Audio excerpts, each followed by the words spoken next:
आज की क्लास में बच्चों हम थ्योरम 9.10 को समझेंगे।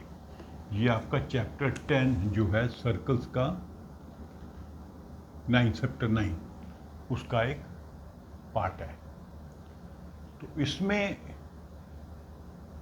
क्या कहते हैं थ्योरम में, sum of either pair of opposite angles of a cyclic quadrilateral is 180। तो साइक्लिक क्वाड्रिलेटरल मैंने आपको एक वीडियो में समझाया था, वो क्वाड्रिलेटरल होती है जिसके जो वर्टेक्स हैं वो एक सर्कल पर लाई करते हैं। जैसे ये एक सर्कल है, इसके अंदर एक क्वाड्रिलेटरल है ए बी सी डी। तो vertex A, vertex B, vertex C, vertex D सभी एक सर्कल पर हैं, इसलिए एक साइक्लिक है। ठीक है, तो cyclic quadrilateral is a quadrilateral whose vertices lie on a circle। तो ये तो हो गया क्वाड्रिलेटरल। अभी थ्योरम क्या है, sum of either pair of opposite angles. एक पेयर लेंगे, एंगल ए और सी अपोजिट एंगल है, इनका जोड़ 180 है। एंगल बी और एंगल डी ये भी एक पेयर है, इसका अपोजिट एंगल, इसका जोड़ है 180। तो अगर एक साइक्लिक क्वाड्रिलेटरल है तो उसके जो चारों एंगल का जोड़ तो 360 होता ही है किसी भी क्वाड्रिलेटरल में, लेकिन इसमें क्या एक एडिशनल प्रॉपर्टी है कि अपोजिट एंगल्स का जोड़ 180 होगा। A plus C is 180 and B plus D is 180। तो इसका प्रूफ आपकी बुक में दिया नहीं है, लेकिन मैं आपको समझा देता हूँ। कुछ बच्चे अगर इसका प्रूफ जानना चाहते हैं तो मेरे इस वीडियो से समझ सकते हैं। तो इसमें हम क्या करेंगे, थ्योरम 9.8 को यूज करेंगे इसको प्रूव करने के लिए। 9.8 में क्या है, मान लीजिए हम ये लेते हैं सेगमेंट सी डी और यहां से एक बनाते हैं लाइन यहाँ पे और एक लाइन बनाते हैं यहाँ पे। तो हमारे पास ये एंगल बन गए अब कितने, 8। 1 2 3 4 5 6 1 2 3 सॉरी 4 यहां पे आना था।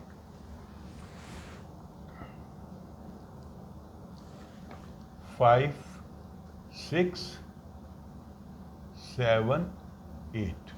तो अभी आप इसमें देखिए, हम इसको मान लीजिए प्रूव करेंगे तो एंगल ए जो है वो है एंगल 1 प्लस एंगल 2 का जोड़। ये दो पार्ट में डिवाइड हो गया, दोनों पार्ट का जोड़ होगा एंगल ए। और एंगल सी जो है एंगल 5 प्लस 6 के बराबर है, दो पार्ट का। ठीक है, एंगल ए के भी दो पार्ट हो गए, बी एंड डी के भी हैं। अभी हम ए एंड सी पे फोकस करेंगे।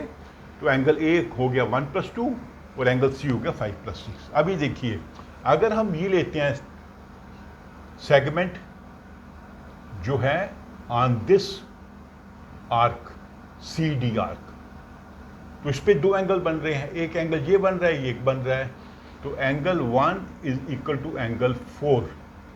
ये थ्योरम आपका 9.8 है, because they are angles on the same side of the segment.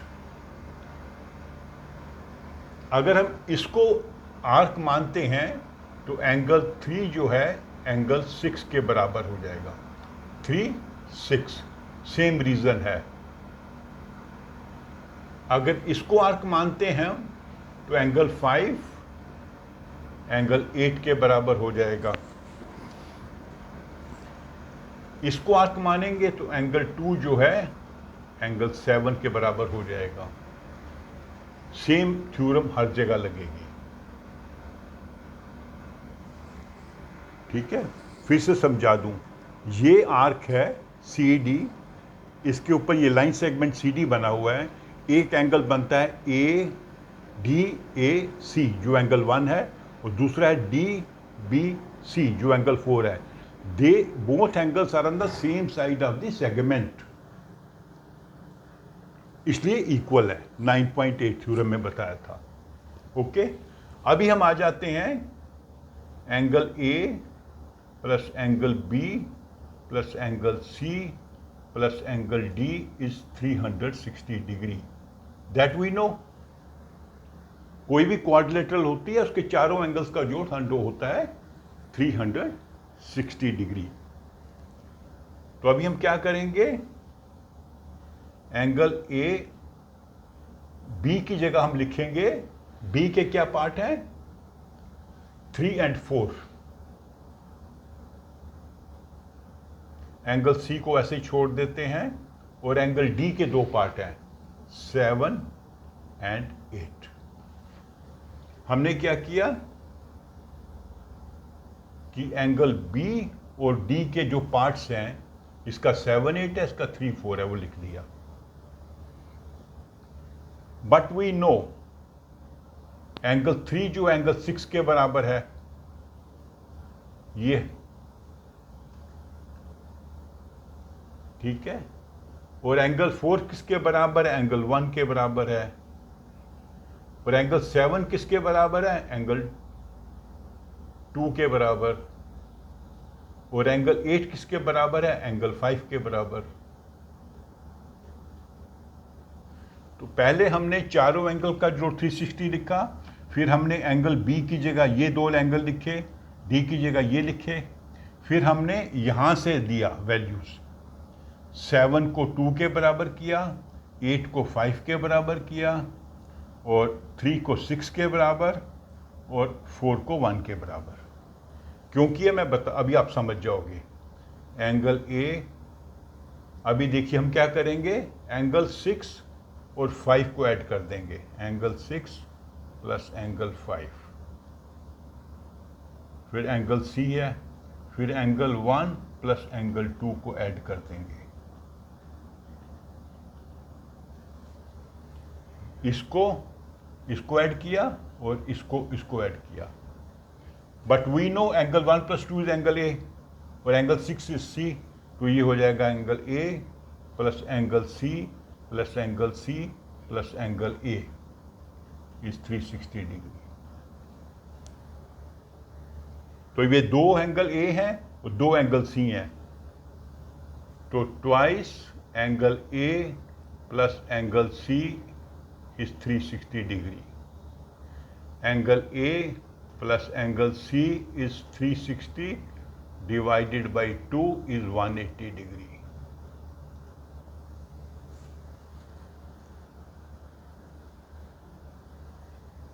ठीक है,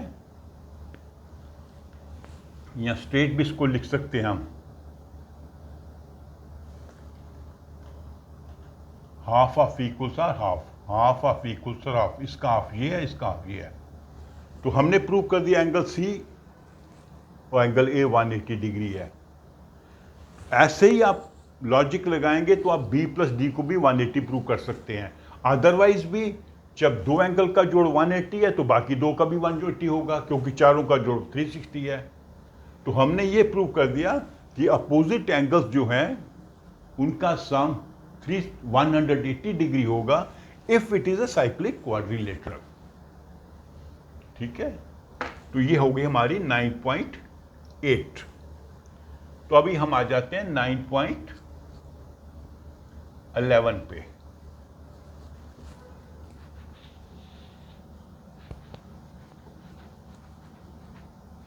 ऐसा करते हैं, उसको अलग वीडियो में समझ लेते हैं ताकि आप एक एक करके थ्योरम को समझें, उसको हम अलग वीडियो में कर लेंगे। ओके, तो आप मेरी इस वीडियो को लाइक करो और अपने फ्रेंड्स के साथ शेयर करो। Thank you.